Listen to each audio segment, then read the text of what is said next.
할렐루야. 반갑습니다. 안 그래도 강단이 높아서 목이 아프실 텐데 제가 더 목을 아프게 해드리는 것 같습니다.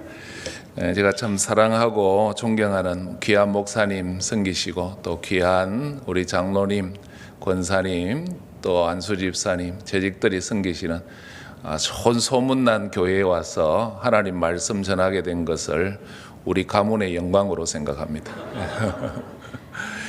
이미 다 아시겠지만 하나님 말씀 통해서 새해에 다시 한번 결심하고 더 좋은 교회, 더 성경적이고 아름다운 교회를 세워가자, 그렇게 기도하는 밤이 되기를 바랍니다. 그래서 제목을 성경적인 교회를 세워갑시다, 그렇게 잡았습니다. 옛날에는 시골에 가든지 도시에 가든지 간에 교회가 다 비슷비슷했어요. 그래서 이제 이사해서 교회를 정하는 것이 그렇게 어렵지도 않았고 교회에 적응하는 것도 크게 어렵지 않았습니다. 저는 이제 태어나서는 침례교인이었어요. 그리고 제가 유년기는 통합교인이었습니다. 제가 고등학교부터 대학 때까지는 합동교인이었습니다. 지금은 제가 고신교인입니다. 사실 크게 다를 바가 없었어요. 그런데 오늘날은 그렇지 않지요. 이사를 하셔서 교회를 한번 이렇게 찾아보신 분들은 참 교회 정하기가 쉽지 않다는 경험을 하셨을 겁니다. 도대체 어떤 교회를 가야 하나, 어떤 교회가 정말 좋은 교회고 하나님 기뻐하는 교회일까, 참 고민을 해보셨을 겁니다. 이 교회마다 컬러가 다 달라요. 특징이 다르지요. 목회 철학이 다른 수많은 교회가 우리 주위에 있습니다. 또 한국 교회처럼 예배당이 이쁘고 좋은 교회도 여러분 다른 나라 가보시면 그렇게 많지가 않아요. 그런데 이렇게 많은 교회들 가운데 성경이 말하는, 우리 주님이 말씀하시는 교회다운 교회를 찾는 일은 생각보다 굉장히 어렵습니다. 이게 이제 한국 교회의 아픔이에요. 아마도 여러분에게 제가 성민교회가 어떤 교회입니까? 어떤 모습을 가졌습니까? 이렇게 물어보면 금방 대답하실 거예요. 우리는 총 몇 평이고요, 건물은 어떻고요, 교육관은 어떻고요, 그렇게 말씀을 잘 하실 거예요. 그런데 이런 예배당 모습 말고요, 정말 우리 주님이 자신의 살과 피를 찢어주시고 흘려주시면서까지 세우시려고 했던 그 교회의 모습에 대해서 우리 교인들 가운데 주님이 원하는 우리 교회의 모습은 이런 모습입니다, 그렇게 말할 수 있는 사람이 저는 그렇게 많지 않은 것 같습니다. 그게 오늘날 한국 교회가 갖는 아픔입니다. 많은 교회 지도자들 마음속에, 또 교회를 다니는 성도들의 마음속에 교회가 뭘까? 어떤 교회가 주님이 기뻐하시고 원하시는 교회일까? 성민교회를 통해서 이 궤정에 하나님이 세우고자 하셨던 교회는 어떤 교회일까? 여러분, 그 청사진을 명확하게 가지고 있는 분이 많지 않습니다. 오늘 이 밤에 여러분 한번 생각해 보시죠. 왜 부산의 1800개 교회 중에 성민교회여야 합니까? 왜 이곳에 하나님께서 성민교회를 세우셨습니까? 여러분을 통해서 하나님은 과연 어떤 교회를 세우기를 원하십니까? 여기에 대해서 여러분 분명한 그림을 갖고 계십니까? 꼭 그 그림을 가지고 신앙생활을 할 수 있기를 축복합니다. 저는 이것이 우리 재직들이, 교회 일꾼들이 고민해야 할 부분이라고 생각합니다. 이것을 알기 위해 기도도 하시고요, 성경도 연구하시고 몸부림쳐야 한다고 생각해요. 참된 교회에 대한 그림이 뚜렷하면 뚜렷할수록 여러분을 통해서 하나님이 이루시고자 하는 놀라운 교회가 빨리 세워질 거예요. 그리고 그런 교회를 세우는 시간도 단축되고 더 힘있게 여러분 생애에 그런 교회를 경험하게 될 줄로 믿습니다. 그러나 만약 그렇지 못하다면 이스라엘 백성들이 출애굽하고 40년간 광야에서 방황했던 것처럼 많은 시행착오를 겪어야 할지도 모르지요. 아니, 이미 다른 많은 교회들이 큰 건물을 가지고 참 많은 성도들의 수를 가지고 있으면서도 하나님 보시기에 안타까운 모습을 가진 그런 교회를 답습할지도 모르지요. 그래서 저는 우리 모두가 정말 성경적인 교회, 주님 기뻐하는 교회를 세워가자, 그렇게 결단하고 또 공부하고 함께 전진해 가기를 축복합니다. 부족한 제가 어떻게 짧은 한 시간에 성경적인 교회에 대한 그림을 다 말씀드릴 수 있겠습니까? 그러나 여러분, 교회론 그러면 에베소서잖아요. 에베소서를 공부하지 않고 주님이 원하시는 교회에 대해서 우리가 알 수 없는데, 그 에베소서 중에 오늘 우리가 함께 읽었던 그 말씀은 교회에 대한 청사진의 가장 하이라이트 부분이 아닌가, 가장 중요한 부분이 아닌가, 그렇게 생각이 됩니다. 그래서 저는 이 말씀을 중심으로 해서 성경적인 교회를 세우기 위해서 우리가 어떻게 해야 하나 몇 가지를 함께 나누고 함께 기도 제목으로 삼기를 바랍니다. 여러분, 제가 다른 교회에서 왔기 때문에 아멘 또 잘해주고 이래야 잘하지. 안 그러면 중간에 힘들어요. 고신이라도 아멘 좋아합니다. 그러면 여러분, 우리가 성경적인 교회를 세워가려면 어떻게 해야 될까요? 크게 세 가지를 생각할 텐데, 첫 번째는 각자 받은 은사를 발견하는 교회가 되어야 합니다. 우리가 하나님이 원하시는 교회를 세우기 위해서 먼저 하나님이 원하시는 교회는 어떤 교회인가, 그걸 생각해야 되겠지요. 그런데 오늘 성경을 보면 하나님이 기뻐하시고 원하시는 교회는 먼저 모든 성도들이 하나님이 주신 은사가 무엇인지를 발견하는 교회가 하나님이 기뻐하시는 교회, 좋은 교회다, 그렇게 말씀하고 계십니다. 만일 여러분 중에 은사가 뭐야? 이렇게 말씀하신다면, 여러분, 예배당 건물이 아무리 좋고 숫자가 많고 분위기가 좋아도 여러분 문제가 있는 교회예요. 여러분 은사가 무엇인지 아십니까? 목사님, 저는요, 이 목통이 참 좋아요. 그래서 저는 은사가 찬양하는 거 찬양됩니다. 그렇게 말하는 분도 있겠죠. 여러분, 그런 은사를 말하는 건 아니에요. 저는 컴퓨터 잘 다루고요, 방송실에서 봉사하는 게 제 은사입니다. 그런 재능을 말하는 건 아닙니다. 그것 말고요, 여러분이 예수 믿고 난 다음에, 거듭나고 난 다음에 예수님이 교회를 세우시기 위해서 나에게 주셨던 은사가 뭔가, 그것을 분명히 알고 신앙생활하는 교인이 좋은 교인이고, 그런 교회가 성경적인 교회다, 그렇게 말씀하는 겁니다. 여러분, 그런 은사가 있습니까? 그게 타고난 재능과 비슷할 수도 있어요. 그러나 여러분, 재능은 예수 믿지 않는 사람도 가지고 있잖아요. 예수 믿지 않는 사람도 가지고 있는 재능을 가지고 하나님이 성경적인 교회를 세우려고 하셨다, 그렇게 말하기는 어렵지 않겠습니까?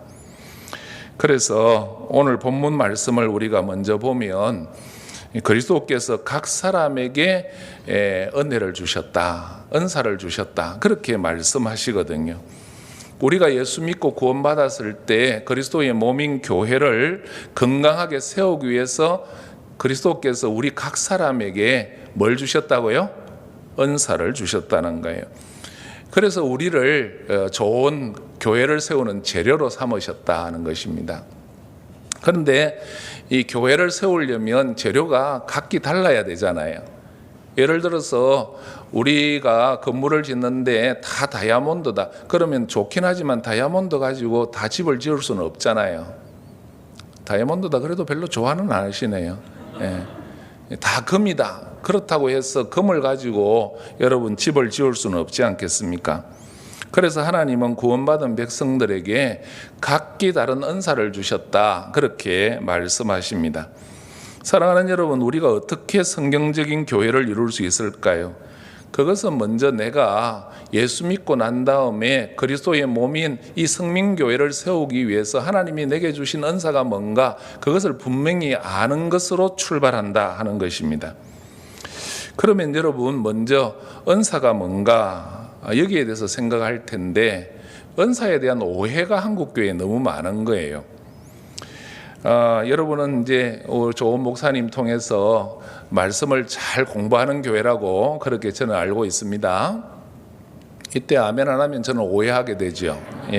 뭐 오해해도 됩니다만은. 근데 일반적으로 은사 그렇게 생각하면 사람들은 특별한 사람이 받는 것, 그렇게 생각하는 것 같아요. 그리고 또 은사 그러면 병고를 고치고 귀신을 쫓아내는 이런 것들을 먼저 생각하는 것 같습니다. 저도요 그렇게 생각했어요. 그래서 그런 은사 받으려고 산기도 많이 갔습니다. 연식이 조금 됐거든요, 저도요. 예. 그래서 우리 부모님이 더 그랬어요. 신앙생활을 잘하려면, 목회를 잘하려면 불을 받아야 된다. 무슨 불인지는 모르겠는데 불 받으러 산에 갔어요. 그래서 은사를 받으려면, 능력을 받으려면 소나무 몇 뿌리는 뽑아야 되지요. 앞에 장로님 같으신데 뽑았습니까? 그것도 작은 놈 말고 큰 놈으로 몇 개 뽑으면 그렇게 은사를 받는다. 근데 그렇게 해도 뭐가 안 오면 어떻게 해요? 능력의 종이신 그런 이제 뭐 기도원 원장님이나 그런 부흥사에게 머리를 내미는 거죠. 그래서 머리에 이제 안수를 받으면 은사 받았다. 어떤 은사인데 뜨겁더라. 뭐가 불이 내렸다. 뭐 그런 적이 있었습니다. 근데 이런 은사에 대해서 생각하고 그런 은사를 받아 보니까요, 어떤 일이 일어나요? 저희 교회도 이런 은사가 좀 강한 교회였는데요. 은사 받고 오면 항상 집안에 문제가 생기더라고요. 그렇게 이제 은사 받고 온 분이 집에 와서 남편을 보니까 남편의 믿음이 하나도 없잖아요. 그러니까 저거는 사탄 새끼다. 저거는 맨날 하는 짓이 저렇다. 근데 마누라가 산에 가고 며칠마다 늘어오니까 남자가 화가 나지 않습니까? 밥 한 차례 주고 어디 가노? 어디 갔다 왔노? 그러면요, 저 믿음 없는 게 내가 지를 위해서 얼마나 기도하고 왔는데 졌다고 소리를 하나? 그래갖고 사탄아 물러가라. 그럼 어떻게 됩니까? 사탄이 원투 스트레이트 때려가지고 눈이 막 펑이 들고 막 그래 됐죠. 그래갖고는 교회하고 우는 거예요. 주여, 주님을 따라가는 길이 이렇게 괴롭고 힘듭니다. 주디를 잘못 놀려 그래 놓고는 그렇게 생각해요. 저는 사실 이런 모습을 많이 보고 컸어요.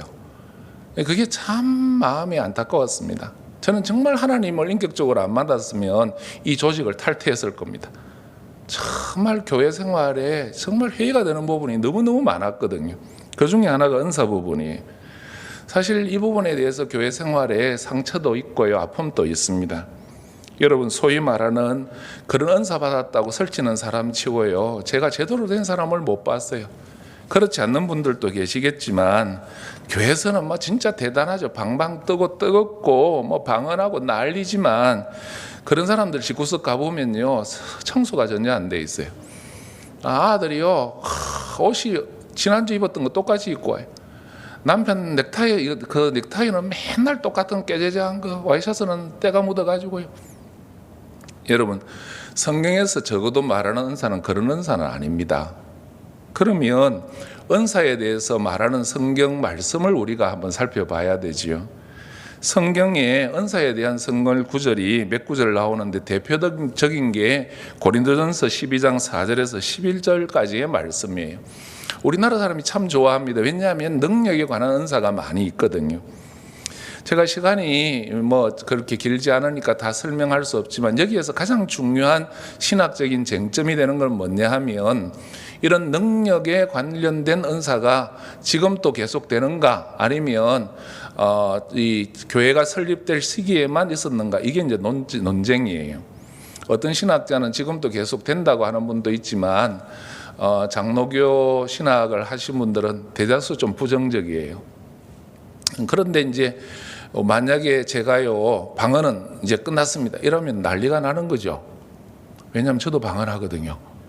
방언을 하는데 왜 중단됐다 그러냐 막 이렇게 말하기 때문에 참 곤란하긴 한데, 여러분, 우리가 이런 부분을 열어놓고 그런 것이 아직도 지금도 계속 된다고 하더라도 여러분, 이게 탁월한 은사인가, 교회를 성경적으로 세우고 건강하게 세우는데 꼭 필요한 은사인가? 그렇지는 않거든요. 그러면 교회를 참 성경적으로 하나님이 기뻐하는 교회를 세우는데 꼭 필요한 은사는 어디에 있는가? 로마서 12장 6절부터 9절 말씀에 나와요. 거기 보면 7가지 은사가 나오는데요. 여러분 한번 따라 하실래요? 은사는 직분을 향하고, 직분은 예수 그리스도를 향한다. 이 공식을 잘 외워놔야 돼요.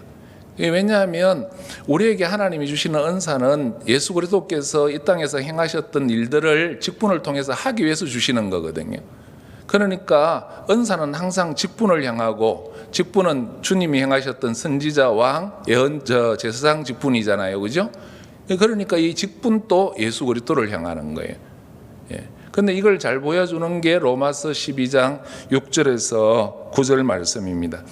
거기 보면 7가지 은사가 나오죠. 첫째가 예언입니다. 근데 이것도요, 한국 교회에서는 얼마나 이상하게 오해되는지 몰라요. 기도하시는 분 기도하면서 그러지요. 야, 내년 6월에 이 집에 꽃이 피겠네. 그 영이 있잖아, 시집 갈란갑다. 그러면서 여러분, 그게 성경이 말하는 예언의 은사가 아니에요. 제가 옛날에 그런 적이 있었습니다. 우리 교인 중에 애가 공부를 잘했으면 됐을 건데 공부를 잘못해가고 시험을 잘못 쳐놓고는 좋은 대학은 가고 싶고, 그래 기도 받으러 갔어요. 그래가지고 S자가 나오는데, 근데 S자가 서울대만 있는 건 아니지 않습니까? 그런 게 예언인 것처럼, 예언의 은사인 것처럼 생각하는 경우가 많았는데, 성경이 말하는 예언은, 그 은사는 그런 은사가 아니에요. 이거 하나님 말씀과 관계 있는 것입니다. 우리가 하나님 말씀대로 제대로 살지 못할 때 예언의 은사를 가진 분은 하나님 말씀을 가지고 그를 책망하고 권면하고 가르쳐서 바르게 하는 은사를 예언의 은사라고 그래요. 그 다음 보면 어떤 게 있습니까? 성김과 가르침과 권위의 은사가 있다 그래요. 권위 들어보셨죠? 권위 있게 뭔가 누르고, 이게 아니에요. 권면하고 위로한다는 거예요. 장로교에서 권사님들이 뭐 하는 일이에요? 바로 이 일을 하는 거예요. 권사님들은 권위의 은사가 있어야 돼요. 그거 어떻게 하는 거예요? 사람들을 막 누르는 게 아니라 사람들이 힘들고 어려울 때 권면하고 위로하고 북돋워주는 그런 일을 하는 게 권사가 하는 일이죠. 그 다음에는 구제와 다스림, 긍휼이 나옵니다. 그런데 여러분, 이런 7가지 은사는 예수를 구주로 믿는 사람이라면 이 중에 한두 가지는 다 받았다는 거예요. 각기 다른 은사를 가졌다는 것입니다. 내 은사는 예언인 것 같다. 내 은사는 섬김인 것 같다. 내 은사는 가르침인 것 같다. 내 은사는 권위하는 것 같다. 내 은사는 구제다. 내 은사는 다스림이다. 내 은사는 긍휼이다. 여러분, 어떤 은사든지 간에 우리가 예수 그리스도 앞에서 이 은사를 받았어요. 그래서 내가 받은 은사가 무엇인지를 발견해야 성경적인 교회를 세울 수가 있는 거예요. 그 다음에 은사에 관한 구절이 오늘 우리가 읽은 에베소서 본문입니다. 이 중요한 건 뭐냐? 하나님은 예수 믿는 사람에게 뭘 주셨다고요? 은사를 주셨고, 우리는 주님이 주신 은사를 받았다 하는 것입니다. 우리는 각기 다른 은사를 받았어요. 그런데 우리가 이 은사를 이야기할 때 정말 조심해야 될 게 뭐냐면, 하나님이 주신 은사는 어떤 성격을 가지는가 하는 것입니다. 이 은사는 문맥 속에서 우리가 해석이 되어야 돼요. 7절에서 13절까지 우리가 읽었는데, 이 말씀은 1절에서 6절까지의 문맥에서 해석이 되어야 된다는 거예요. 그런데 많은 교회 가보면 은사는 강조하는데 이 문맥을 놓쳐버려서 하나님이 왜 교회에 은사를 주시는지를 놓치는 경우가 많다는 거예요. 그러면 여러분, 하나님은, 우리 주님은 왜 우리에게 은사를 주셨을까요? 은사를 주신 이유는 2가지예요. 따라합니다. 교회를 세우기 위하여, 하나 되게 하기 위하여. 이게 1절에서 6절까지 나오는 문맥에서 강조하는 것입니다. 그러니까 여러분, 하나됨을 해치는 어떤 은사도 그거는 주님이 주신 은사가 아니에요. 아무리 그분이 설교를 능력 있게 잘해도, 성경 공부를 멋지게 인도를 해도, 대단한 능력을 발휘해도 그것으로 인해서 교회가 파당이 지어지고 분파가 지어지고 갈라진다면 그것은 주님이 주신 은사입니까? 아닙니까? 아닙니다. 1절에서 6절이 분명히 그것을 이야기하고 있는 것입니다. 그런데 오늘날 많은 교회들이 이 문맥을 놓쳐버려요. 은사를 주신 목적을 놓쳐버리는 겁니다. 그래서 말썽을 일으키는 경우가 참 많습니다. 탁월한 영적인 능력을 가진 지도자들이, 또 탁월한 그런 은사를 가진 평신도 지도자들이 왜 주님이 우리에게 은사를 주셨는지를 놓쳐버리고 잘못되는 경우를 참 종종 봤거든요. 저는 모태신앙이니까 내가 지금 나이까지요, 주일 오전 예배를 딱 한 번 빠져왔습니다. 조직 생활을 오래 한 겁니다, 제가. 이 조직이 보통 조직이 아니거든. 예? 근데 이런 사람 저런 사람 많이 봤는데 이걸 놓쳐가지고 실수하는 경우를 참 많이 봤으니까 여러분 가운데 그런 부분이 없기를 바랍니다. 그래서 1절에서 6절을 우리가 한번 같이 읽어보면 좋겠는데요. 한 절씩 한번 교독을 합니다. 1절입니다. 그러므로 주 안에서 갇힌 내가 너희를 구원하노니 너희가 부르심을 받은 일에 합당하게 행하여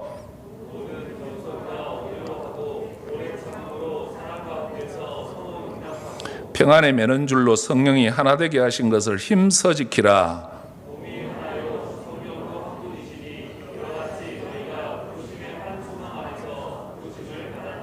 주도 한 분이시요 믿음도 하나요 세례도 하나요.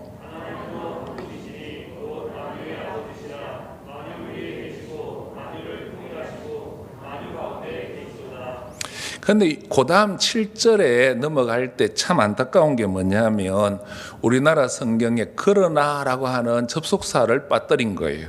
이게 참 안타깝습니다. 헬라어 원문대로 번역을 하면 그러나 우리 각 사람에게 그리스도의 선물의 분량대로 은혜를 주셨나니 그렇게 해야 이해가 훨씬 잘 되는 말씀이거든요. 그러면 여러분 이 그러나가 왜 그렇게 중요합니까? 1절에서 6절까지는 교회의 하나됨을 이야기하잖아요. 예. 그런데 하나님이 하나됨을 그렇게 강조해 놓고 왜 은사를 주셨냐 하는 거예요. 예.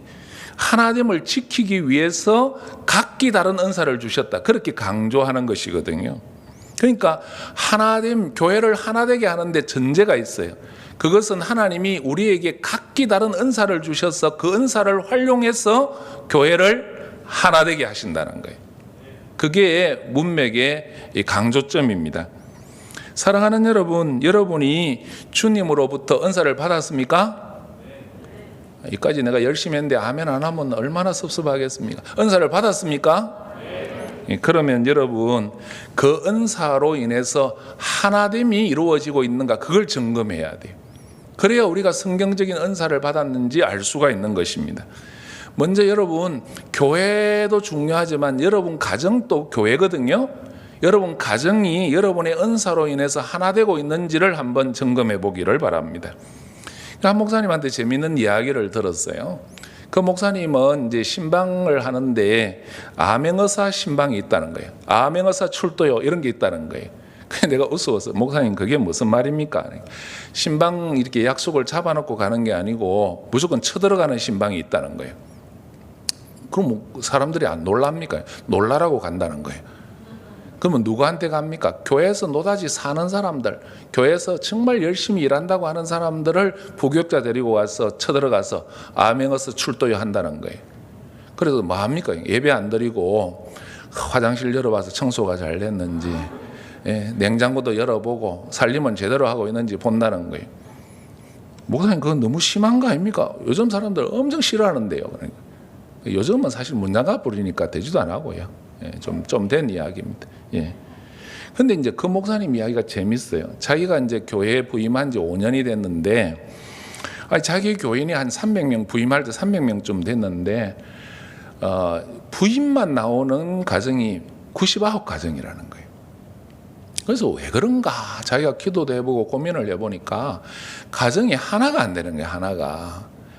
여기 계신 이제 우리 여성도님들 계시지만 남편하고 대화를 하면 어떻습니까? 답답하지요. 그죠? 답답하죠. 말이 안 통하는 거예요. 이제 그런데 교회 오니까 얼마나 좋아. 그러니까 노다지 교회 와서 사는 거예요. 그래서 여러분 생각해 보세요. 주일날 아침부터 저녁까지 노다지 살지. 새벽기도 나오지. 수요일날 이래 또 나오지. 구역예배 가지. 예? 성경 공부 가지. 신방 간다고 가지. 살림은 누가 합니까? 손은 누가 키웁니까? 그러니까 남편하고 안 그래도 말이 안 되는데 무슨 남편하고 이야기하겠어요.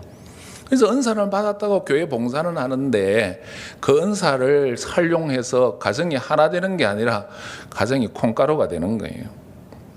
그러니까 가정에서 대화가 안 되니까 남편도 놔놓고 아도 놔놓고 혼자 노다지 교회를 오니까 목사님이 생각할 때 이건 아니라는 생각이 들었대요.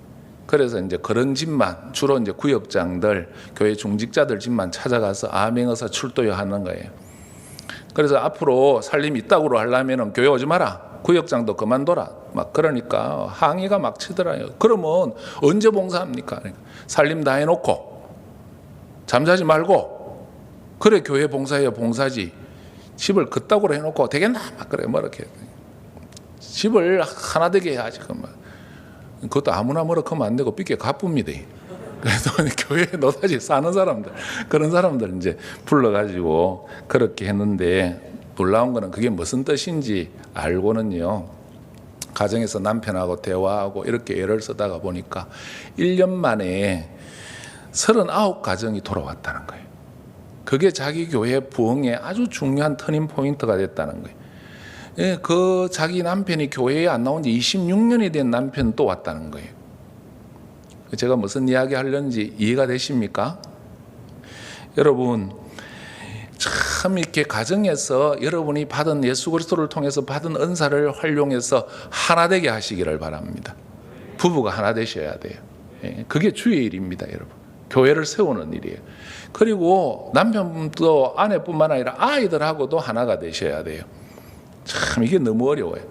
제가 이렇게 강대산에서 설교하는 거 이것도 쉽지 않습니다. 쉽다 그러면 사람들이 오해하더라고요. 우리 권사님은요, 목사님 올라가면 나오는 거 아닙니까? 미치겠어요. 환장하겠어요, 제가. 교인들은 주로 토요일이 시간이 많으니까 저보고 토요일 날 식사하자는 사람이 참 많아요. 근데 저는 이제 옛날 사람이 돼가지고 토요일 날 사람을 안 만납니다. 솔직히 오늘도 이제 목사님이 좀 일찍 와서 식사하자고 그러는데 저는 설교 앞두고 밥을 못 먹어요. 그러니까 예민해집니다. 잠이 안 와요. 잠이 안 와. 밥맛도 다 떨어지고요. 교인들은 입만 열면 설교가 나오는 줄 아는데 뭐 저 정도 설교 뭐 나도 하겠다 하는데 한번 올라와 보라니까 이게 쉽지가 않다니까요. 예. 저도 뭐 모태신앙이라니까요. 어릴 때부터 성경고사 가갖고 1등 많이 했습니다. 안 믿겠지만. 예. 예. 신학대학 신대원 7년 했습니다. 예. 그러고 또 내가 THM도 하고 또 박사과정도 하고 설교학도 전공했습니다. 그래도 설교 어렵습니다. 지금도 어렵습니다. 제가 목회를 담임을 얼마 안 했거든요. 27년째 했는데 뭐 얼마 안 됐지만 어렵다고.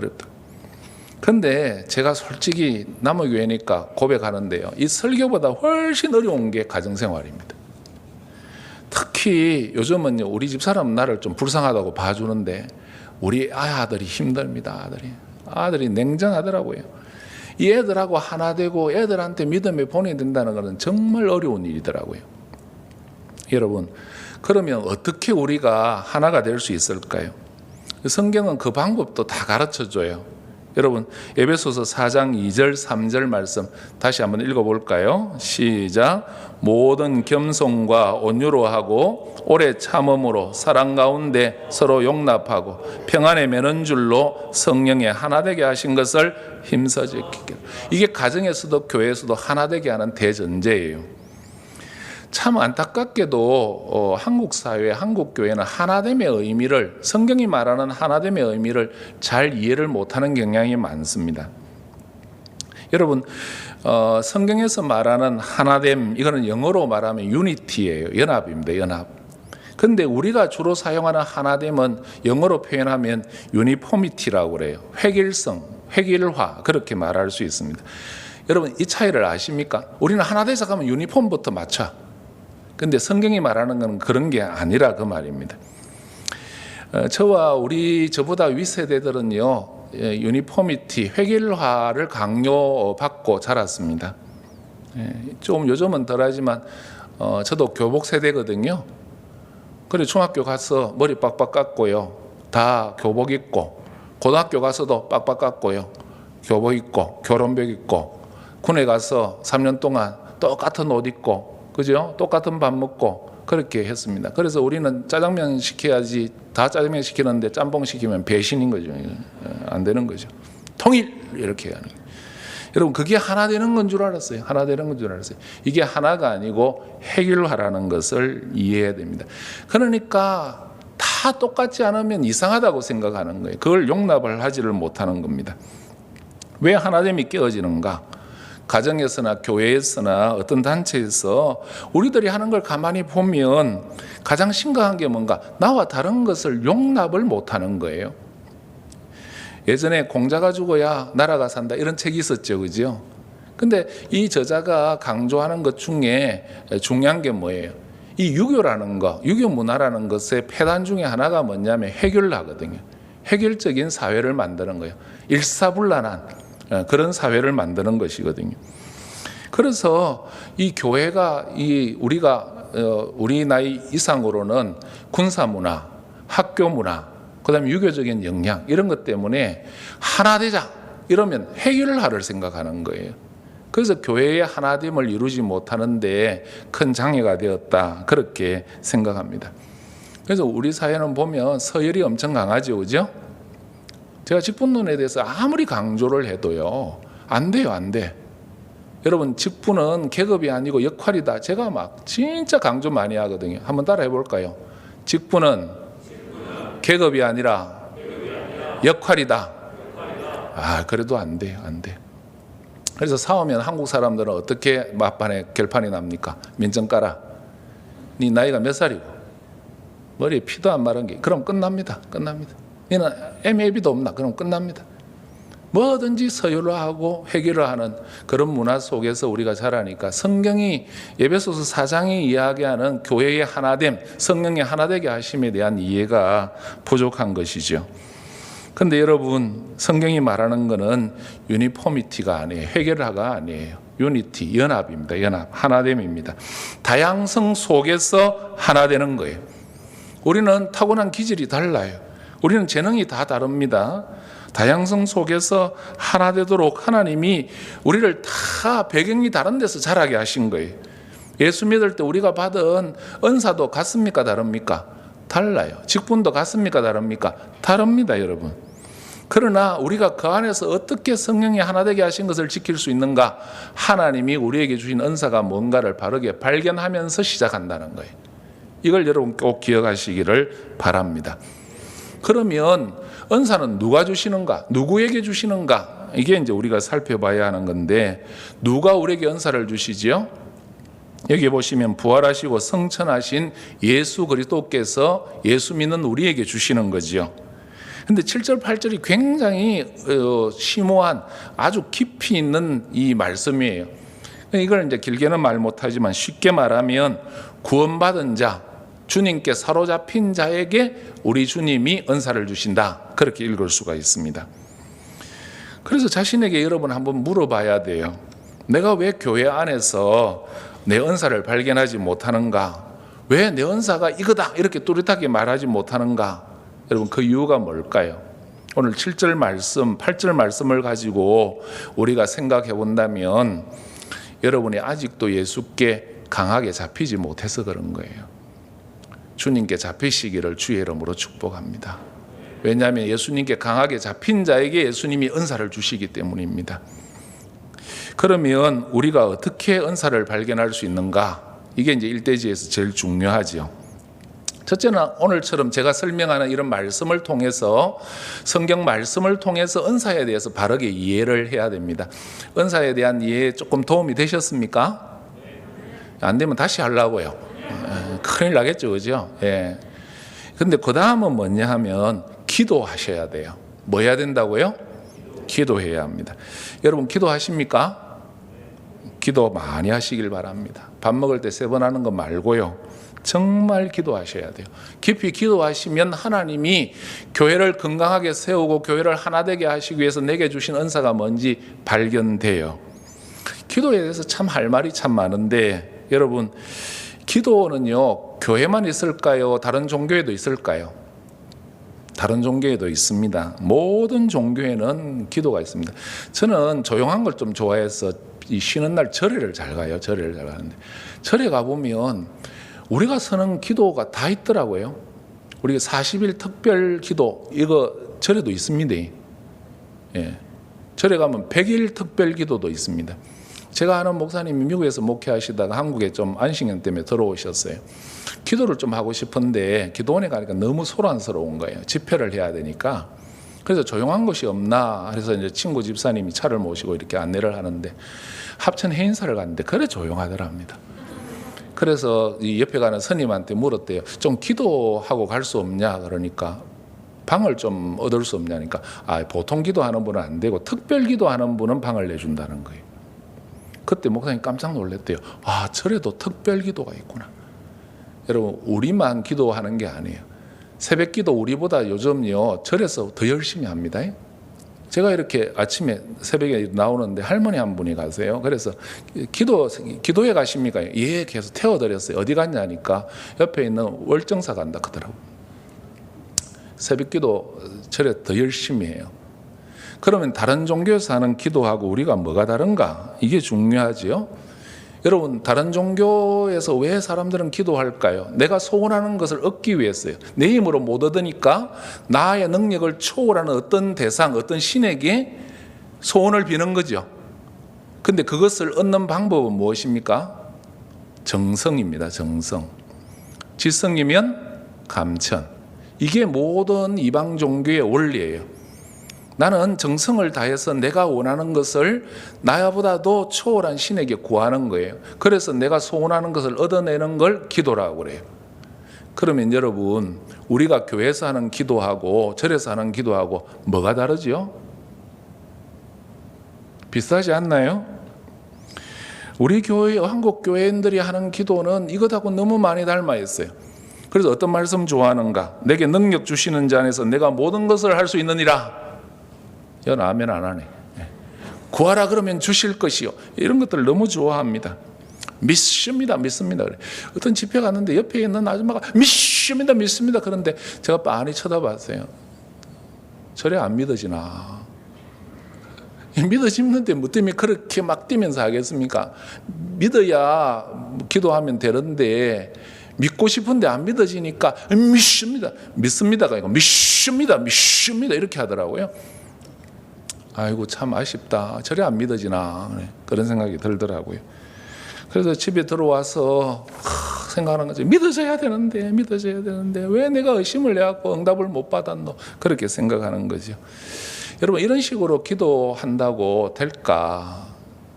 저는 제가 그러잖아요. 평생 예수를 믿었는데 왜 성경에서 말하는 그런 놀라운 변화가 안 일어날까? 그거 고민을 너무 많이 해봤거든요. 여러분 이런 기도는 여러분 이방인의 기도와 다를 바가 없습니다.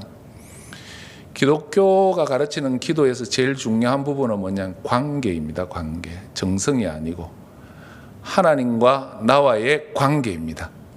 관계를 통해서 하나님이 역사하시는 거예요. 이런 수준이 있는 거에 아멘을 하셔야 되는데 남오교회니까 어쩌겠습니까?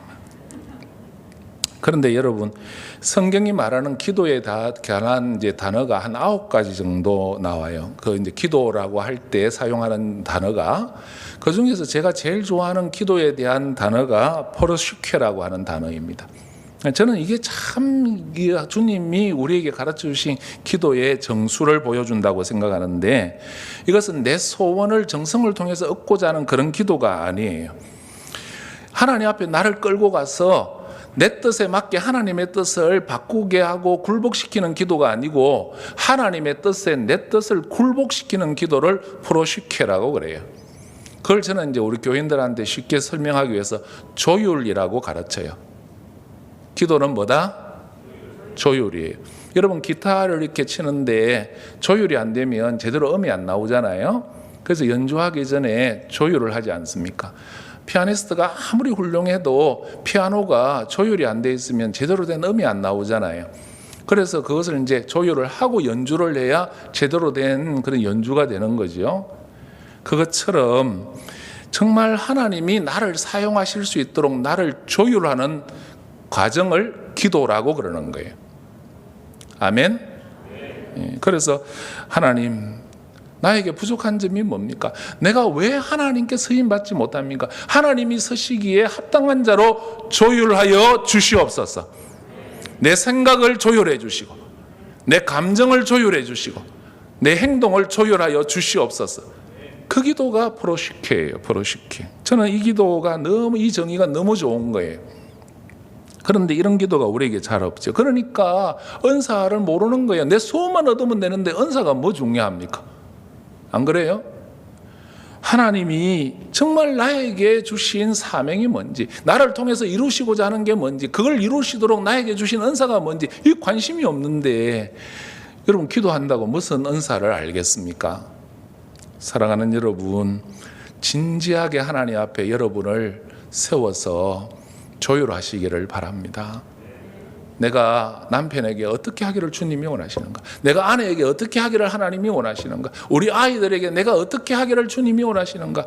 이 성민교회에서 내가 집사로서, 장로로서, 권사로서 어떻게 섬기기를 주님이 원하시는가? 여러분 진지하게 하나님 앞에 묻고 조율을 해달라고 기도해 보십시오. 그러면 하나님이 여러분에게 원하시는 말을 보여주실 겁니다. 여러분의 은사가 뭔지 말씀해 주실 거예요.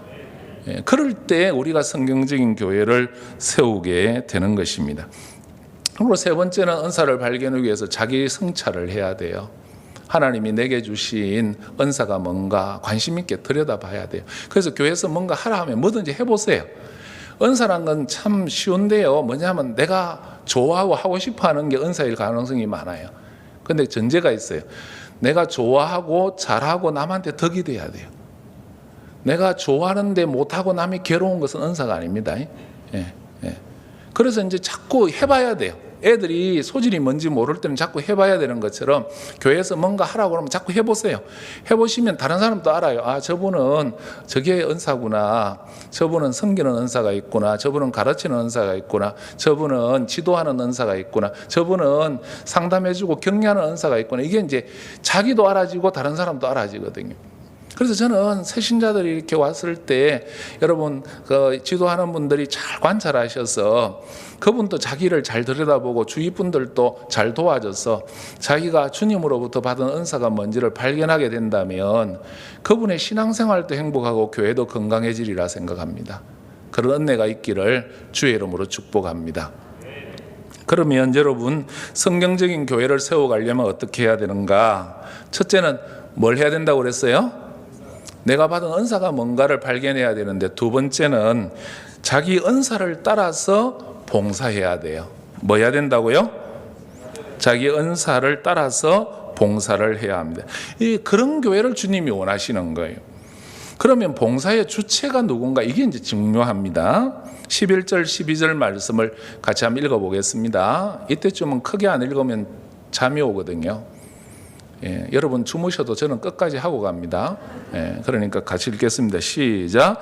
그가 어떤 사람은 사도로, 어떤 사람은 선지자로, 어떤 사람은 복음 전하는 자로, 어떤 사람은 목사와 교사로 삼으셨으니 이는 성도를 온전하게 하여 봉사의 일을 하게 하며 그리스도의 몸을 세우려 하심이라. 여기 몇 개 직분이 나와요? 4개, 5개. 몇 개입니까? 4개라고 생각하시는 분, 5개라고 생각하시는 분, 모르겠다고 생각하시는 분, 알아서 하시길 바랍니다. 그런데 사실은 4개예요, 4개.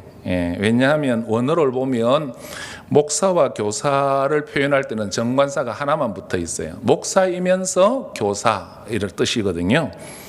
그러니까 주일학교 교사를 말하는 게 아니라 목사님은 기본적으로 가르치는 은사가 있어야 되거든요. 가르치는 은사가.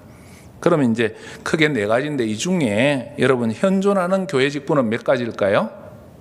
사도 있나요? 제가 사도입니까? 아멘 크면 저는 2단 되는 겁니다. 큰일 납니다. 그러면 여러분 선지자 있습니까? 없습니다. 초대교회가 세워질 때까지 성경이 완성될 때까지 있었던 직분이에요. 그러면 여러분 복음 전하는 자 있습니까? 있습니다. 우리도 복음 전하는 자가 될 수 있는데 빌리 그레함 목사님 같은 분, 많은 분들이 빌리 그레함 목사님이 교회를 담임하고 있지 않다는 걸 그렇게 많이 놀라더라고요. 프랭클린 그레함 또 아들인데 그분도 교회를 맡고 있지 않아요. 그때 우리 부산에 와서 집회했잖아요. 그때 같이 온 스태프들이 교회를 2,000명, 3,000명 목회하던 분들이 다 그만두고 그 전도협회에 프랭클린 그레함을 돕는 거예요. 그분들이 전도자예요. 그러니까 세계적으로 교회를 맡지 않고 한 지역에 머물지 않고 하나님의 복음을 전하는 그런 이제 직분을 가진 사람을 복음 전하는 자. 근데 희한하게 한국에는 그런 분들이 잘 없어요. 근데 왜 그런가 보니까 교인들이 묻는 게 그래요. 어느 교회 다님하십니까? 이래 묻지. 어디서 복음 전하십니까? 이래는 안 묻거든요. 예. 그 다음 누가 있습니까? 예, 목사와 교사 그렇게 있습니다. 그런데 여러분 현존하는 이 두 가지 직분 중에 목사이면서 교사인 이 교회 지도자를 왜 하나님이 허락하셨냐, 이게 이제 굉장히 중요한 부분입니다. 교회 지도자인 목회자, 목사의 역할이 뭘까요? 뭘 하는 일이죠? 다시 한번 보죠. 목사와 교사로 삼으셨으니 이는 뭘 하죠? 그 다음에요? 그 다음에는요? 그러니까 목회자가 몇 가지 일을 하는 거예요? 예. 이것 때문에 이제 이게 보통 전통적인 한국 교회 해석이었어요. 근데 이것 때문에 교회의 청사진이 잘못된 거예요. 네. 이게 이제 헬라어를 잘못 번역해서 생긴 문제인데, 우리 성경만 그런 게 아니라 초창기 영어 번역도 대부분 이렇게 번역했어요. 근데 이거는 이제 콤마, 점을 하나 잘못 찍어가지고 생긴 문제거든요. 근데 이거를 이제 최초로 발견한 사람이 누구냐 하면 로버트슨이라고 하는 헬라어 학자예요. 이분이 이 그 콤마를 제대로 찍어가지고 해석을 해서 신학계에서 이 부분에 대한 해석이 많이 교정이 됐습니다. 근데 성도들은 아직 잘 모르는 거예요. 그냥 한글로 된 성경을 읽으니까 목회자가 해야 하는 일이 몇 가지로 나와요? 3가지로 나오는 거죠. 근데 이번에 새롭게 이제 번역된 성경은 하멸을 하여로 바꾼 거예요. 이게 번역이 너무 잘 된 거예요. 예전에 번역된 한국말 성경대로 하면 3가지 일을 다 누가 하는 거예요? 목사이면서 교사인 교회 지도자가 하는 거예요. 근데 요거를 이제 지금 번역으로 바꾸면 목사님 하는 일은 뭐만 하는 거예요? 대답 좀 하이소. 나무교회 목사라도. 성도를 온전케 하여, 요게 목회자가 하는 일이에요. 그러면 봉사의 일은 누가 하는 거죠? 성도가 하는 거예요. 성도. 그래서 목회자가 성도를 온전케 하고 성도가 봉사의 일, 사역을 해서 그리스도의 몸을 세우는 거예요. 이해가 되셨습니까? 요걸 이해하는 것이 굉장히 중요해요. 근데 옛날 전통적으로 이 부분을 3가지라고 생각할 때 교회 지도자인 목회자가 해야 할 일이 뭔가? 성도를 온전케 해야 되고 교회 봉사도 해야 되고 교회의 몸을 세우니까 교회 부흥도 시켜야 돼요. 이게 다 목회자가 해야 되는 일이라고 생각한 겁니다. 그러면 교인들은 하는 일이 뭐 있어요? 예배 보고 헌금하는 거죠. 근데 교회를 주님이 세우실 때 교회의 청사진이, 교회 설계도는 원래 그렇지 않았다 그 말이에요. 11절을 마지막부터 다시 읽어보지요. 어떤 사람은 목사와 교사로 삼으셨으니 이는 성도를 온전하게 하여 봉사의 일을 하게 하며 그리스도의 몸을 세우려 하심이라. 자, 그러면 다시 묻습니다. 봉사의 일은 누가 하는 거죠? 성도들이 하는 것입니다. 목사님은 뭘 하지요? 그래서 그 결과로 그리스도의 몸인 교회가 주님이 원하시는 대로, 주님이 기뻐하시는 교회로 건강하게 성경적으로 세워지는 거예요. 이해가 되셨습니까? 이거를 잘 알아야 교회를 제대로 세울 수가 있는 것입니다. 그럼 여러분 가운데 아유 또 봉사 이야기네. 목사님 저요 봉사 지난 주일날 죽을 만큼 했어요. 주일날은 죽일날 봉사 많이 했어요. 청소도 하고요. 차량 봉사도 하고요. 이제 그렇게 말씀하실 겁니다.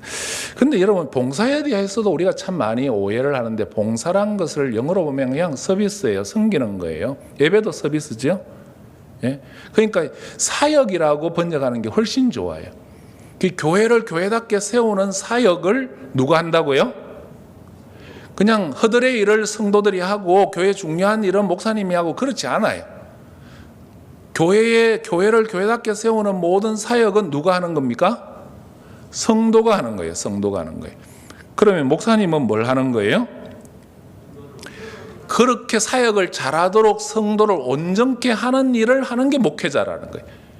이거를 여러분 정확하게 아는 것이 너무너무 중요합니다. 이걸 제가 좀 이제 쉽게 비유를 하면, 여러분 운동 경기로 한번 비유를 해볼게요. 전통적인 교회는 어떻게 이해했느냐? 이 목사님, 전도사님, 이 교역자들이 선수예요. 그럼 교인들은 포지션이 뭐예요? 관중이죠, 관중. 여러분 관중이 경기 보러 갈 때는 뭐 내요? 관람료를 내죠. 내고 와서 가만히 얌전하게 앉아있다가 합니까? 응원을 열심히 하는 거죠. 다 혼수를 뜹니다. 손흥민이가 내보다 훨씬 공 잘 치는데도 혼수합니다. 뛰라 그러면서 막 그러죠, 그죠? 수비가 옆에 빠졌으면 빨리 안 가라. 그래서 내가 혼수 뜬 대로 뛰가서 잘하면은 잘했다. 저 진짜 인류다, 인류. 근데 내가 말한 대로 안 가서 골 묻다. 저 새끼 빼라 저거. 저놈 죽일 놈의 새끼 막 이렇게 되는 거죠. 그런데 여러분 교회도 비슷한 거예요. 교인들이요 얼마나 혼수 많이 떠는지 몰라요. 밤 11시 12시에도 전화해요. 저는 진짜 늦게 전화 오면 가슴이 덜컥덜컥합니다. 예. 근데 받아보면 별거 아니라. 근데 별걸 다 전화해요. 그래서 전화합니다. 목사님 너무 늦었지요. 알면 전화를 안 하지. 근데 제가 할 수 없이 했습니다. 우리 구역에 이 집사가 삐쳤습니다. 목사님 신방 한번 가주시지. 그러면 이제 목사가 새벽기도 가서 기도하고 그 다음날 이제 잽싸게 신방을 이 집사한테 갑니다. 그래서 이제 하나님 말씀으로 권면을 했더니 뭐 재수가 좋았는지 뭐 말씀빨이 먹혔는지 이 집사가 풀려갖고 돌아왔습니다. 그러면 막 박수 치는 거죠. 우리 목사님 최고다, 최고. 우리 목사님 인류다, 인류. 그렇게 하죠. 그런데 뭐 말씀을 제대로 한번 전해보려고 전했더니 더 삐껴서 다른 교회 가뿐네. 아이고 삐친 집사 좀 돌아오라고 신방 가라 해놨더만은 가가지고 호비 파가지고 막 다른 교회를 가뿐네. 저게 목사가 저래 가지고 목회를 어찌할라카 놓고면서 이러니. 자, 그럼 여러분 교회의 모든 사역은 누가 하는 겁니까? 전통적인 교회는 목회자가 하는 거예요. 목회자가. 그러면 여러분 감당이 안 된다 그 말이에요. 교회가 커지면 커질수록 목사가 죽는 거예요. 일감이 자꾸 늘어나니까. 그러면 교인들이 많아지면 많아질수록 뭐가 많아지는 거예요? 일꾼이 많아지는 겁니까? 관중이 많아지는 겁니까? 관중이 많아지는 거죠. 주일날 와가지고 무대 매너 좋고 우리 목사님처럼 노래도 잘하고 목소리도 좋고 인물도 좋고 나는 저런 분홍 옷을 한번 입어보고 싶은데 어떻게 하면 패션 감각도 좋고, 예. 그러니까 참 연주 잘하고 노래 잘하고 설교 잘하는 그런 무대에 쇼를 보는 것처럼 그렇게 즐기다가 가는 거지요. 이게 여러분 한국 교회 모습 아니에요? 그게 더 좋으면 관중이 더 많이 모이고 그러면 교회가 부흥한 거고 안 그러면 적게 모이고 그런 거죠. 여러분 이게 사탄의 괴계라는 것을 우리가 깨달아야 합니다. 이거는 주님이 디자인한 교회의 모습이 아니에요. 너무나도 거리가 먼 거예요. 그런데 대부분 한국 교회는 그렇게 해왔습니다. 그래서 목회자는 열심히 하면 할수록 지쳐요. 성도들은 성도대로 자기 역할을 못하니까 보람을 못 느껴요. 그래서 교회는 힘이 없어요. 저는 교회가 꼭 타가소 같아요. 타가소. 예. 이래서 어떻게 시대를 감당하고 하나님 주신 사명을 감당하겠습니까? 이번 코로나 2년 동안에 우리의 실력을 정말 적나라하게 우리가 보고 있는 거예요, 지금. 그러나 오늘 에베소서 4장 이 말씀을 우리가 제대로 읽어보면 그림은 확 달라져요. 누가 선수죠? 성도가 선수예요. 그러면 목회자는 무슨 역할이죠? 감독과 코치입니다. 성도가 정말 훌륭한 선수가 되도록 인류 선수가 되도록 훈련을 잘 시켜주고 그를 이끌어주고 지도하고 전략을 잘 짜는 감독 코치 역할을 하는 사람이 누구라고요? 목회자예요. 목회자입니다. 그러니까 목회자는 전체 교인의 1%도 안 되는 거잖아요. 안 되는 거죠. 나머지는 대부분 다 선수입니다. 선수. 자, 자기 가슴에 얹고 나는 선수다. 나는 선수다. 나는 선수다. 뭐 기분 나빠도 할 수 없어요. 뭐 나는 갑불기인데 뭐.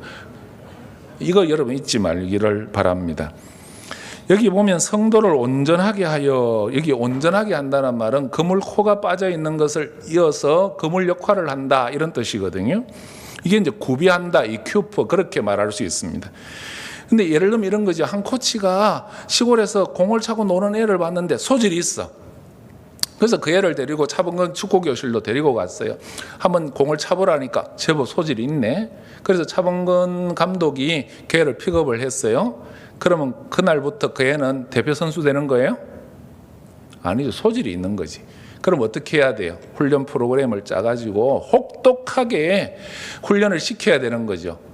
그래야 그가 정말 좋은 선수, 인류 선수가 되는 것입니다. 이걸 구비시킨다, 그렇게 말하는 거예요. 하나님께서 교회에 왜 목회자를 주셨는가? 여러분을 인류 교인으로 만들기 위하여, 구비시키기 위하여 하나님이 허락하신 거예요. 예. 이게 하나님이 예초에 세우신 교회 모습입니다. 그럼 여러분을 구비시켜서 훈련시켜서 뭘 하는 거예요? 봉사의 일, 교회답게 하는, 주님이 이 땅에서 행하셨던 일을 교회도 하도록 하는 일을 맡기시는 거예요. 사역을 하시는 거예요, 이걸. 그래서 여러분이 이 시간 나는 사역자인가 물어보셔야 돼요. 두 가지입니다. 나로 인하여 예수 믿은 사람이 있습니까? 그럼 여러분은 봉사하고 있는 거예요. 나로 인해서 정말 좋은 교인이 된 사람이 있는가? 예라고 말하면 여러분은 봉사를 하신 거예요. 근데 여기 답을 못하다면 여러분은 관중이었어요. 이걸 여러분께서 꼭 기억하시기를 바랍니다. 제가 이제 이 관계를 좀 더 설명하고 싶은데 사실 오늘 하루 만에 다 하지는 못하고, 오늘날 교회를 보면 좀 양극단이 있는 것 같아요. 목회자는 선수고 나머지는 관중이 되는 전통적인 교회가 있는데, 또 하나는 뭐냐면 코치가 필요 없다고 하는 교회도 있는 거예요. 그게 평신도 중심교회, 이런 거 들어보셨습니까? 제가 우리 교회를 이제 26-7년 전에 가니까 그 이야기를 하시더라고. 장로님이 개척한 교회인데 평신도 중심교회를 한다는 거예요. 근데 여러분, 이것보다 더 많이 간 교회가 있어요. 형제교회라고. 들어보셨습니까? 거기는 목회자가 없습니다. 그런데 아무리 그런 형태를 띠더라도 영적인 지도자가 있겠습니까? 없겠습니까? 있게 됩니다. 지도자 없이 어떤 모임이든 이끌어지지 않잖아요. 그런데 이제 그분들의 말은 그렇게 하는 거예요. 목회자를 용납하지 않는 거죠. 목회자가 가지는 여러 가지 연약함이 많으니까 그런 부분이 이해가 되기도 합니다. 제 친구도 뭐 교수도 있고 의사도 있는데 애들 하는 이야기가 그런 이야기를 자주 하거든요. 그래서 내가 그러냐, 네가 신학교 가라. 내가 그러면 네가 신학교 가가지고 제대로 해보라며. 그러면서 아멘 안 하시네요. 참 이제 사실 할 말이 참 많긴 한데요. 어쨌든 간에 지도자가 필요하다는 걸 여러분 꼭 기억하시기를 바랍니다. 그런데 이제 문제는 뭐냐면 교회 전체 지도를 하시는 분이 이제 감독하고 코치 역할을 하는 분들이 그러면 그만큼 하나님의 교회를 이끌 만큼의 영적인 성숙도가 있는가? 이게 중요하지 않겠어요? 그런데 평신도 중심교회라고 하는 경우 많은 교회 요즘 민주적으로 한다고, 이 장로교회는 대의정치거든요. 여러분 교회도 장로교회죠? 저도 하도 여러 교회를 다녀보니까 그 장로교회는요, 이게 정치 형태를 강조하는 교회거든요. 신학은 개혁주의잖아요. 개혁주의. 그죠?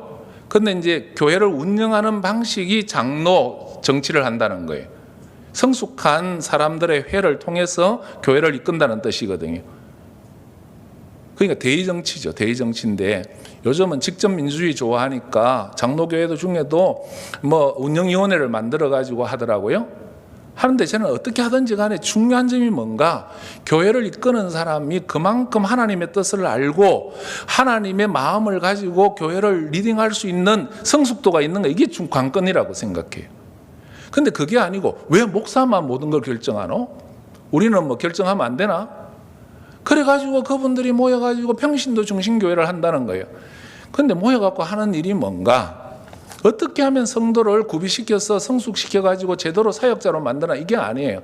이번 버스 사는데 색깔은 하얀색 할래, 그레이 할래, 노란 거 할래? 노란 건 너무 촌스럽지 않나? 그레이 세련됐는데. 이번에 화장실 고치는데 2평으로 할래? 1평만 하면 안 되나? 넓어야 된다. 그것은 뭐 잠잘기가? 그런 거를 하는 거예요. 그런 거를. 여러분, 그게 평신도 중심교회가 아닙니다. 평신도가 사역자가 되는 교회가 평신도 중심교회라고 하는 거예요. 아멘? 네. 잘 생각하길 바랍니다. 누가 선수라고요? 이제 내가 선수다 이래야 집에 갑니다. 누가 선수입니까? 목사님은요? 감독과 코치입니다. 이 코치가 높아요? 선수가 높아요? 의미 없어요. 의미 없어요. 잘하는 사람이 돈 많이 받아요. 예? 역할이 다른 거예요. 역할이. 여러분 이거를 빨리 기억하셔야 됩니다. 교회 직분은 역할이지 신분이 아니에요. 신분으로 생각하는 게 유교 역량입니다. 역할을 잘하는 사람이 하나님께 칭찬받는 거예요. 아멘. 예. 그래서 내가 훌륭한 선수가 되려면 훌륭한 코치가 있어야 되지 않겠습니까? 누군가 여러분을 지도하는 사람이 있어야 되잖아요. 그런 분을 하나님이 허락하셨는데 그분이 바로 누구라고요? 저분이라고요. 이해하시겠습니까? 이게 굉장히 중요합니다. 그래서 목사님의 감독으로서 코치로서의 리더십을 인정하시고 여러분이 좋은 선수가 되시기를 바랍니다. 그리고 또 하나 유념하셔야 될 게 뭐냐 하면 그 코치, 그 감독 밑에서 목사님을 통해서 여러분이 훈련을 받으셔야 된다는 거예요. 많은 분들이 제가 아까 드린 그 질문에 나는 다 하고 있다. 내가 복음 전에서 예수 믿은 사람도 있고 내가 잘 섬겨가지고 교회에서 한몫하는 사람도 있다. 그렇게 생각할지 모르겠어요. 그래도 여러분 안심하지 마세요. 제가 마지막 질문 하나 더 드리겠습니다. 지금 또 훈련받고 있습니까? 여기에 예라고 말해야 은사를 가지고 봉사하는 사람인 거예요. 그런 사람이 많아야 성경적이고 건강한 교회가 세워지는 것입니다. 과거에 나도 훈련 많이 받았어요. 목사님, 제가 제자 훈련요 3년 받았어요. 저는 이런 훈련 저런 훈련 받았어요. 그래서 저는 훈련 다 받은 사람이에요. 여러분 제가 한번 물어볼게요. 제일 비싼 코치, 제일 비싼 코치를 쓰는 사람이요 누굴겠어요? 초짜겠어요? 프로겠어요? 프로 선수들이 제일 비싼 코치를 씁니다. 저도 이제 한때 테니스를 했는데요. 제가 테니스 이제 레슨하고 이제 치는 그 코트에 가면 선수들이 와서 레슨을 받는데, 특히 겨울에 이제 실내에서 레슨을 받는데 나는 선수니까 대단한 거 훈련하는 줄 알았어요. 6시간 하루 훈련하는데 5시간을 포핸드, 백핸드만 해요. 1시간 이제 뒤에서 치고 쫓아가서 발리하고 뭐 이런 거 하는 거예요. 고급 기술을 하는 거예요. 선수인데, 현역 선수인데도 지금 코치 밑에서 훈련을 받아야 안 받아요? 받습니다. 제가 한 목사님 이야기 들었는데 김미연이라고 골프 선수 있죠, 그죠? 미국에 있을 때 50m 어프로치를 하루에 5시간씩 연습한다는 거예요. 그러니까 여러분 보세요. 세계적인 선수도 훈련해요, 안 해요? 집에 안 갈 깁니까?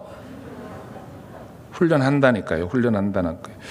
그러니까 여러분 훈련 받으셔야 하나님 주신 은사를 가지고 교회에 봉사할 수 있고, 그래야 교회가 성경적인 건강한 교회가 된다. 아멘. 이제 마지막 하겠습니다. 저도 집에 가야 되니까 우리가 성경적인 교회를 세워가려면 어떻게 해야 되나? 마지막으로 그리스도의 몸을 세워가는 교회가 돼야 돼요. 우리가 은사가 뭔지 발견하고 그 은사를 가지고 우리가 교회를 섬겨가야 하는데, 그렇게 하면 어떤 결과가 오는가? 2가지입니다. 교회가 하나가 돼요. 어떻게 된다고요? 교회가 하나가 됩니다. 2번째는요, 온전한 사람이 돼요. 온전한 사람이 돼요. 교회는 하나 되고 교인들은 더 성숙한 그리스도를 닮은 사람이 되는 거예요. 여러분, 좋은 교회는 어떤 교회인가? 어떤 사람이 교회 왔는데 한 1년, 2년 지나고 난 다음에 변화해야 돼요. 변화해야 돼요. 여러분, 아픈 사람이 제일 많이 오는 데가 병원이잖아요. 아픈 사람이 많은 것은 여러분 그거는 문제가 안 돼요. 좋은 병원은 아픈 사람이 잘 낫는 병원이에요. 아멘입니까? 그러니까 교회에 문제 많은 사람이 많은 것은 아무 문제가 안 돼요. 좋은 교회는 문제 많은 사람이 와서 1, 2년 지나면 변화돼야 돼요. 얼마나 많이 많은데 교회 와서 말씀 듣고 은혜 받고 훈련 받으니까 얼마나 입이 참 조디가 이뻐지는지. 맨날 부부싸움하고 그렇게 하던 사람이 예수 믿고 훈련 받고 1년 지나니까 얼마나 가정이 아름다워지는지. 할렐루야. 이렇게 온전한 사람으로 서로 세워주는 교회가 돼야 돼요. 교회 오면 거룩한 체하고 집에 가면 엉망이고 그거 아무 의미 없잖아요. 그러니까 제가 이제 보면 너무 아쉬운 게 영화라든지 아니면은 TV 볼 때 위선적인 사람을 그리고 싶으면 누구를 넣으면 돼요? 교인을 넣으면 되는 거예요. 나는 감독들이 좀 분발했으면 좋겠어요. 그렇게 고태연하게 그래 교인만 넣나? 아유. 근데 위선적인 사람 이럴 때 교인을 딱 집어넣으면 딱 그게 이미지가 맞다는 거예요. 그러면 안 돼요, 여러분. 그래서 저는 교회의 소그룹이 굉장히 중요하다고 생각합니다. 여러분 교회는 구역이죠. 뭐 그게 목장이 됐든 다락방이 됐든 뭐가 됐든 여러분 중요한 건 소그룹이에요. 그래서 여기서 자기를 열어야 돼요. 오픈해야 돼요. 목장에 가보니까 구역에 가보니까 한 집사님이 남편 욕을 막 세례하네. 아, 저도 멀쩡한 줄 알았더만 똑같네. 문제도 많아. 그러니까 자기도 뭐 이야기하는 거예요. 속도 후련하고. 근데 고발만 있으면 안 돼. 근데 그렇게 한번 속풀이 하고 난 다음에는 말씀을 가지고 교정이 되고 치유가 되고 변화가 되고 요 보고 하려합니다. 변화가 되고 꼭 짠 것 같다 이미 그죠? 그래야 돼요. 그래야 돼요. 그래야 주님이 원하시는 교회로 세워질 줄로 믿습니다. 그러니까 구역장을 아무나 세우면 되겠습니까? 안 되는 거예요. 은사를 가지고 훈련받은 사람, 성숙한 사람이 해야 그래야 제대로 된 교회가 되고 성도들이 온전해지는 것입니다. 예. 여러분 교회 봉사를 아무나 해도 되겠습니까? 한국 교회 문제는 뭐냐면 설거지 할 만한 사람은 다 빠져버리고 설거지 하면 안 될 사람이 부엌에 들어가서 그릇 다 깨버린 거예요.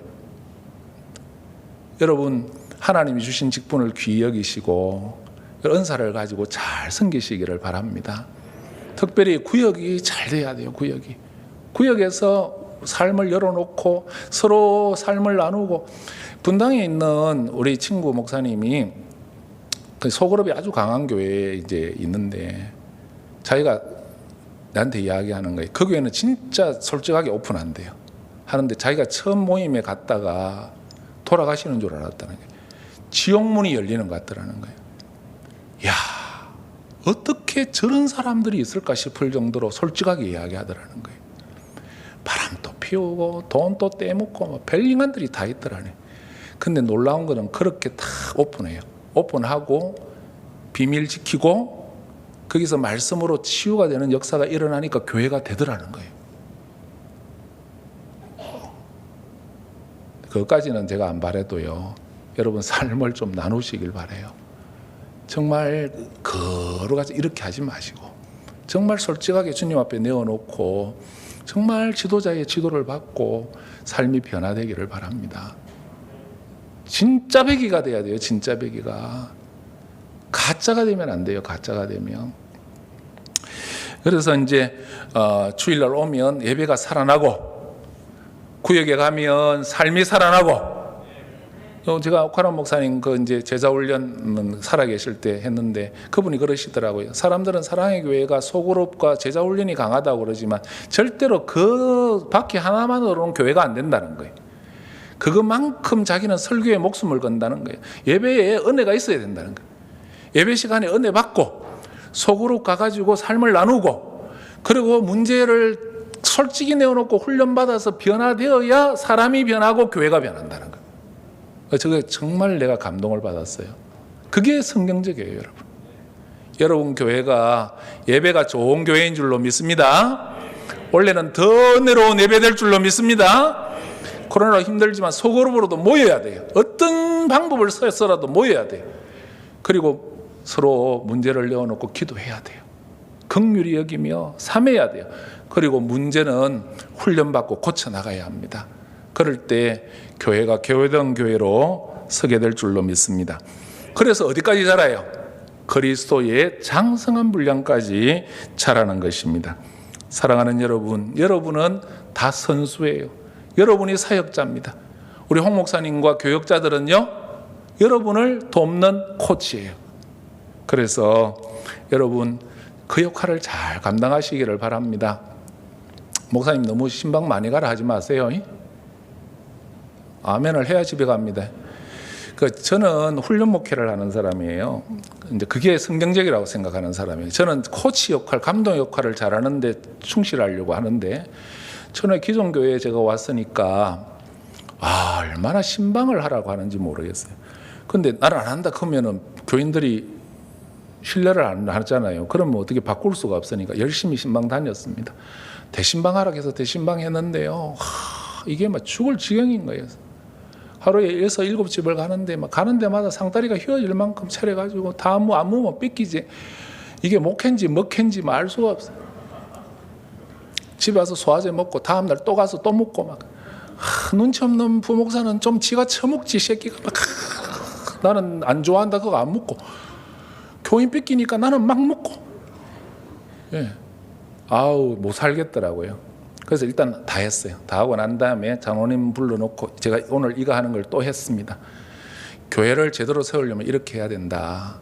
그래서 지금 제가 신방을 안 합니다. 저를 만나기를 원하는 사람은 제 방에 옵니다.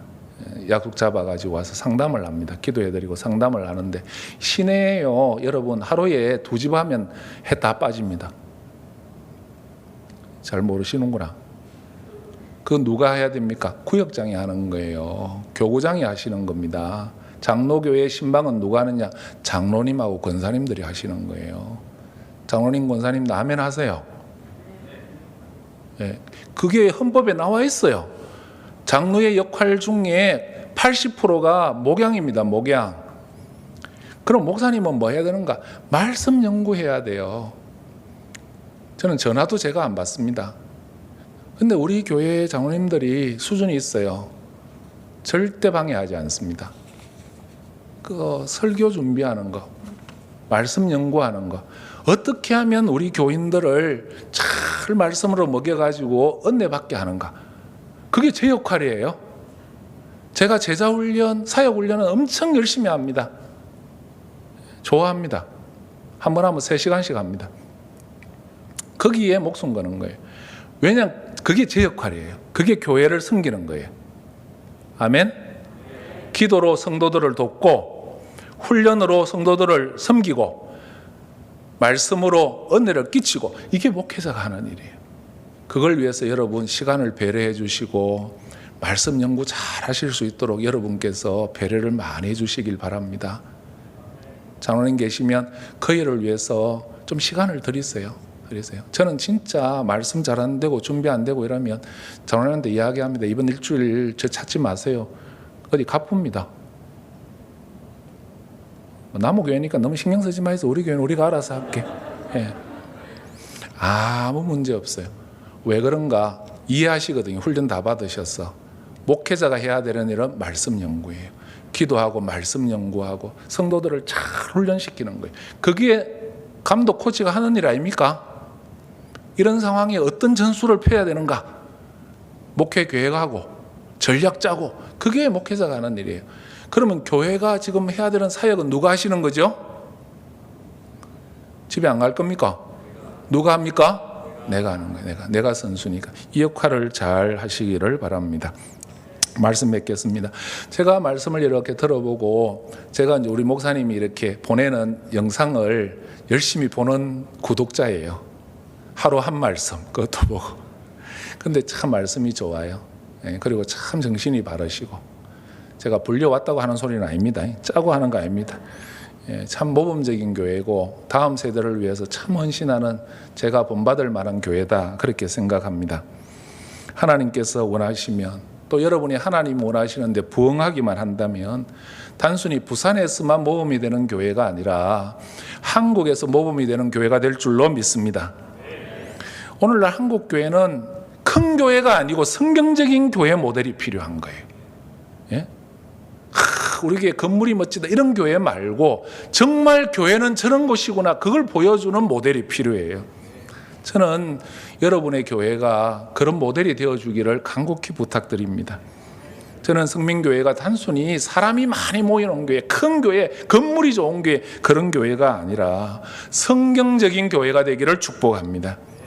지금까지 훌륭한 목사님, 교역자들 또 참 귀하신 우리 장로님 인품이 너무 좋으시다고 제가 목사님한테 늘 들어요. 우리 당회원들이 너무 사랑이 많고 너무 좋으시다고 권사님들이 너무 자비로우시다고 인자하시다고 자비롭다는 절에서 쓰는 건가? 하여튼 그래서 제가 들을 때 너무 마음이 좋아요. 기대도 되고. 그래서 왔습니다. 왔는데 정말 그러신 것 같아요. 여러분, 지금까지도 좋은 교회를 세우려고 혼신을 다해서 여기까지 오신 줄로 믿습니다. 그런데 여러분, 이미 시작하신 이 일 멋지게 한번 해봅시다. 더 좋은 교회로 만들어 봅시다. 하나님 기뻐하고 많은 사람들에게 소망을 주는 그런 교회를 한번 세워보시기를 바랍니다. 이제 우리가 기도하는 시간 가졌으면 좋겠어요. 우리의 삶을 주님 앞에서 돌아보고, 저는 이제 교회를 생각할 때마다 제 자신을 다시 세우는 마음으로 부르는 찬송이 있습니다. 321장 1절 3절만 우리 불렀으면 좋겠어요. 날 대속하신 예수께 내 생명 드리니. 우리 321장 자막 되시면 자막 좀 떼어주시고요, 반주해 주시면 좋겠습니다. 321장입니다.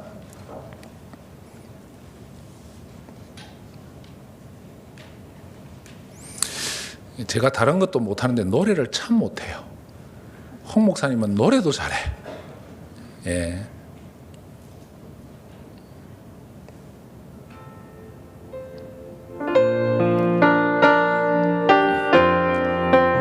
우리 결단하는 마음으로 가슴에 손을 얹고 찬송합니다. 속하신 예수께 내 생명 모두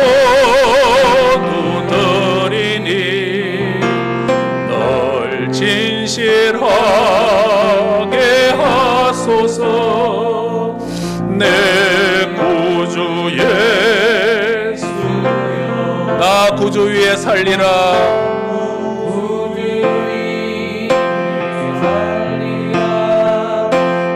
기쁨 한량없으리.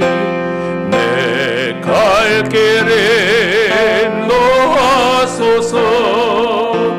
내 구주 예수여. 3절 하겠습니다. 주 십자가에 달리사 날 자유하게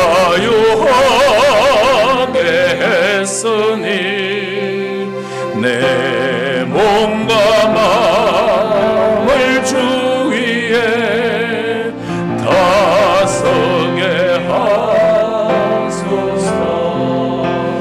나 구주 위에 살리라. 내 기쁨 한량없으리. 내 갈 길에 놓아소서. 내 구주 예수여. 여러분, 이 찬송이 우리의 소원이 되기를 원합니다.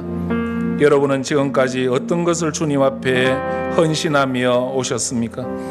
지난 세월, 그 많은 바쁜 세월 가운데 여러분이 이루고자 한 일은 무엇이었습니까? 여러분은 무엇을 이루었습니까? 여러분이 그리스도의 몸인 교회의 건강한 세포가 되어서 다른 옆에 병든 세포가 치유받고 그래서 그리스도의 몸이 왕성하게 되었습니까? 아니면 혹시 여러분이 다른 형제의 성장을 방해하고 있지는 않습니까? 여러분 가정은 어떻습니까? 여러분으로 인해서 어떤 몸이 이루어지고 있습니까?